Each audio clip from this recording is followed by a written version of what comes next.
يتوج باللقب الافريقي. الفي دفع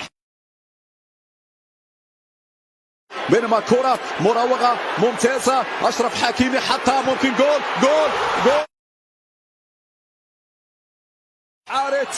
حارس أمين يؤمن الهدف الأول بعد مجهود.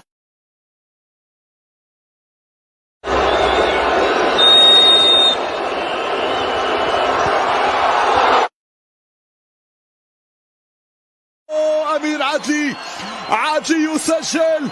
عدلي أخيرا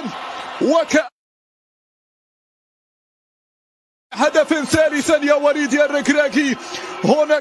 اهلا بكم سيدتي وسادتي في الليله اللي نخصو من خلالها هذا الفيديو للانتصار البين للمنتخب المغربي امام ليبيريا 3-0. شتيو الاهداف الثلاثه وشتيو ضربه الجزاء الواضحه اللي تغاضى عليها الحكم ديال جزيره موريس في بدايه اللقاء لصالح امين حيث كانت اللقاء طابع اخر وسهوله اكثر. نتكلم عن المباراه باكملها وبعض اللقطات المهمة في ندوة وليد الركراكي بعد هذا الفاصل.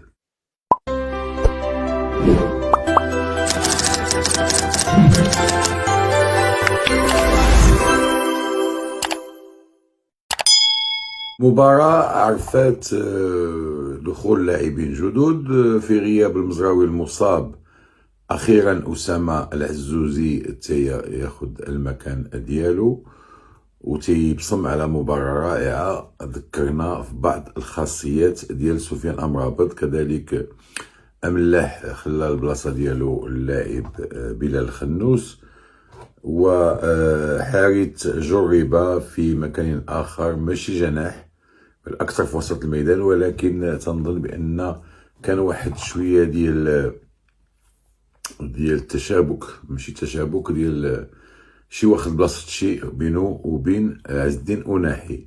والزلزولي بدا لأنه يستحق ذلك بفضل نهاية المباراة ديال أبيجان، بدا كجناح أيسر من أول وهلة. من غير هاد 3 تغييرات اللي كانوا في التشكيلة الأساسية، الكعبي كذلك بدا ويستحق ذلك هذا الهدف الجميل اللي سجل في أبيجان. بدا مكان أنصيري 4 ديال التغييرات على مباراة أبيجان. بعد التغييرات التشكيلة بقات قارة. في المباريات بحال هاد المباراة ديال ليبيريا صعيب تنتظر الخصم لأنه عمره ما يجي، خصوصا أنه لعب في واحد البلوكبا، واحد الدفاع أسفل بزاف نازل، وبالتالي من الواجب عليك تهجم، ومن الواجب عليك تحتكر الكرة، ومن الواجب عليك تقلب على الهدف بأسرع وقت ممكن، لأن كل ما سجلتي الهدف بسرعة كل ما يسهل عليك الماتش. الشوط الأول كانوا فيه هاد ضربة الجزاء اللي شفنا واللي تغاضى عليها الحكم بطريقة غير مفهومة، ثم شفنا بزاف ديال الفرص اللي نقصتهم ديك اللمسة الأخيرة، لا اللمسة ديال التمريرة الأخيرة ولا اللمسة ديال التسجيل. شفنا قطفتين جميلتين أو تسديدتين جميلتين للاعب الزلزولي خرجهم الحارس ديال ليبيريا، وشفنا بعض الأخطاء التقنية اللي خصنا نتفاداوها في المستقبل، خصوصا مع الفرق اللي أتسايدنا. خصنا نتفاداو داك التمريرات الخاطئة، خصنا نتفاداو كل ما هو دي شي تكنيك. وبالتالي كان منطقي ومنتظر باش المغرب يفتتح التسجيل. جاء ذلك ثواني قبل نهاية الشوط الأول بفضل عمل جبار ديال اللاعب حكيمي اللي كروشتا وهز عينو وشاف حارث في نقطة البيلانتي وسلم له كرة جميلة، وحارث سجلها بكل سهولة. الشوط الثاني كان أسهل، خلقنا فيه فرص أكثر، لعبنا بأريحية أكثر، لعبنا بحرية أكثر، سجلنا هدفين ضربة جزاء واضحة سجلها لك حبيب بانينكا باش يكبر الخزان ديالو ديال الثقة، وعدلي اللي ضيع فرصتين قبل من الهدف استطاع يسجل الهدف. التغييرات كانت منطقية، تم تجريب خطة ديال 4-4-2 بإدخال النصيري بجوار الكعبي في الهجوم، ثم إدخال كل السيباري واللاعب عدلي، ولينا لاعبين 4-4-2. من بعد الكعبي خلا بلاصتو لتيسودالي. جربنا يونس عبد الحميد مكان سايس، وجد شيء جميل لأن كنا تنتظروه تنطلبوا به منذ مدة. ثم في الأخير تم إدخال كذلك السيباري بحال اللي قلت لكم، وكملنا المباراة بأسهل بكثير من اللي بديناها. لكن كاين بعض الأسئلة في الندوات الصحفية التي تقلق، ووليد الركراكي قد يجاوب عليها بسهولة، ولكن نبداو بالجواب الأول اللي شكوا في القدرات ديالو إفريقيا، اللي بغاو يوريو شنو هي إفريقيا، علما أن وليد الركراكي كلاعب شارك في كأس إفريقيا للأمم 2004 اللي مشينا فيها النهائي، شارك في كأس إفريقيا 2006 تحت قيادة محمد فخير، شارك كمدرب مساعد ناخب وطني مساعد مع رشيد طوسي في 2013 بجنوب إفريقيا، ولعب في الأندية، شارك مع الفتح الرباطي ومشى 2 مرات لنصف نهائي كأس الكونفدرالية، وشارك مع الوداد وفاز بعصبة الأبطال الإفريقية. بالتالي عنده 50 مباراة إفريقية كلاعب، ثم عنده واحد 30 ولا 40 مباراة إفريقية كمدرب. وبالتالي ما نظنش نجبروك شي واحد، يمكن عموتا كذلك اللي عنده عموتا كمدرب فقط ماشي كلاعب، اللي عنده هاد التجربة ديال وليد الركراكي في إفريقيا. وبالتالي هاد السؤال أو هاد محاولة تعريف وليد بافريقيا كان شويه مجانب الى الصواب. نشوف جيت كتهضروا على لافريك بحال لي انا جيت من برا، وملي كانوا كيجيو من برا ما كتقولوش هما ما كيعرفش لافريك، انا كنعرفها لافريك وغنخدم عليها، وان شاء الله يمكن غنديوها يمكن ما غاديش نديوها بالحق مع هاد جروب.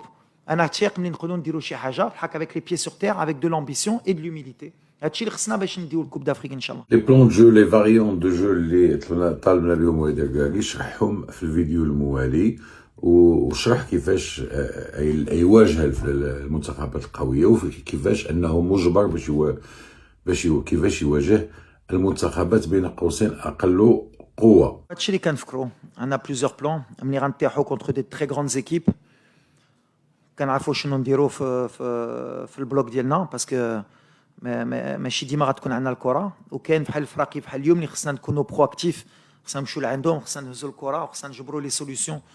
دونك اليوم سي ان بون تيست باش نشوفوا ملي عندنا ان بلوك با انكور كيفاش نجبروا لي سوليوشن. وشوفنا ملي في لا ديرنيير باس خصنا نكونوا انكور ميور، باسكو هاد الماتشات كيتحلوا يمكن كود بي اريتي. البوت الاول مهم، تعطلنا يمكن في البوت الاول، وشوفنا ملي ماركينا البوت الاول الماتش صافي ماشي سهله بالحق، سهل علينا لو ماتش. وليد الركراكي وايضا والاخر نوه بالعزوزي وبالعمل الكبير للعزوزي، وشرح وعلل علاش ما دخلش العزوزي في كوت ديفوار، لا هو ولا الخنوس اللي تا هو مباراه كبيره واللي ما دخلش في كوت ديفوار اساسي. اليوم فرحان العزوزي باسكو فوالا ما بغيتش ندخلو في ابيجان اللي ماتش صعيب باش ما نحرقوش، باقي صغير ودخل في واحد ان انفيرونمون اللي يحسن ليلو باش يبين لي كاليتي ديالو. بلال تا هو جو ا دوميسيل سي بوكو بلو فاسيل ابري فوالا. للمره الالف يوضع سؤال على يوسف النصيري. يوسف النصيري ما سجلش. يوسف النصيري بعد هذا الزمن كله، بعد هذه المباريات كلها، ورغم الاهداف كثيره اللي سجلها المنتخب الوطني المغربي حيت وصل 17 الهدف، مازال تنحصروا الدور ديالو في التسجيل. غريب ان بعد كاس العالم وبعد هذه المباريات كلها مازال ما تنشوفوش الدور الكبير اللي تيلعب النصيري باش يفك العزله على المهاجمين، باش يخلق المساحات للمهاجمين، باش يدافع، باش يخلق لي زيسباس. وسنعاود نحط السؤال على وليد الركراكي، وعاود وليد الركراكي بين قوسين وبطريقه غير مباشره تيقول له بان النصيري سيكون اساسيا في الكوت ديفوار. نسمعوا شنو قال وليد الركراكي. يوسف في الكلوب ديالو كيسجل، لا صافي سي فري ان بو طون اللي ما ماركاش مع المنتخب، بحال قبل كاس العالم، ولا انا بحال في كاس العالم قبل كاس العالم مزيان، يمكن غير ماركينا في كاس افريقيا. هادشي اللي بغينا. ايوا هذا الفيديو بالتنويه وبالطريقه باش تكلم وليد الركراكي على ايوب الكعبي، لاعب مثالي، لاعب رغم عدم المنافسة عليه في كأس العالم، بقى يثابر وبقى يجتهد ومشى لنادي كبير في اليونان وسجل أهداف ورجع للمنتخب الوطني المغربي وبدا يسجل أهداف. ومنين كان في المونديال بحال اللي قال وليد اتصل بيه وقال له انا معاك قلبا وقلبا وما عنديش مشكل وسأتابع. وهذا هو الموديل ديال اللاعبين اللي تم تنحيتهم من المنتخب، خصهم يبقاو يخدموا، خصهم يحترموا الاختيار ديال المدرب. هذا هو اللاعب المثالي ماشي فقط في الملعب. نشوفوا ما قاله وليد الركراكي الكعبي وننهي هذا الفيديو. الى اللقاء في فيديو قادم بحول الله. فوالا اللي مهم هي عندنا دي زوبسيون اليوم. كهبي راجع، العام اللي فات كان عنده مشاكل مع الكلوب ديالو، كان كيلعب في جنيف، من بعد مشى لقطر وكل شيء. بالحق الا جامي لاشيه، واحد الولد اللي ديما ما عندك ما تقول عليه، كيبغي المغرب كيبغي بلادو. واخا ما جاش كوب دو موند كان عيط لي في التليفون قال لي انا معاك كوتش، كان جو ريسبكت فوت شوا. وهادشي اللي بغينا حنا في هذا المنتخب، يقول ديما الاحترام. اللي كيجي يتقاتل، اللي ما كيجيش يخدم باش يرجع في لا سيليكسيون.